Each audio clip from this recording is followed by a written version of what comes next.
1/10 व 4/8 यांचे छेद समान केल्यास कोणते अपूर्णांक मिळतील? बरोबर. आता बघा, छेद समान करण्यासाठी आपण काय करतो? 8 ते 10 ला गुणतो. हा, म्हणजे छेद आहे त्याचा आपण या 8 ने आपण 10 ला गुणू आणि 10 ने 8 ला गुणू. करून बघू आपण तसं. छेद समान करण्यासाठीची आपली प्रोसेस तुम्हाला माहिती आहे काय आहे? आता बघा, या 8 ने मी 10 ला गुणते, मग बघा आता 4/8 आणि मग काय करू? या 8 ला किती गुणू? 10 ला 10 ने. बरोबर.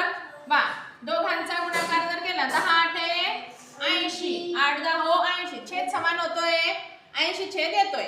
छेद समान झाल्यानंतर पण आपण जर या 10 ला 8 ने गुणतोय तर अंशाला सुद्धा आपल्याला कशाने गुणावे लागेल? 8 ने.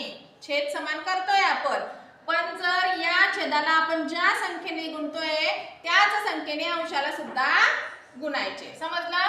मग इथे आपण 8 ला 10 ने गुणतोय म्हणून आपण 4 ला सुद्धा आपल्याला कितीने गुणावं लागेल? 10 ने. आता करा बरं गुणाकार. 24 8 त्रिक 24 छेद 10 8 80 व 10 चोक 40 8 10 80. किती आले?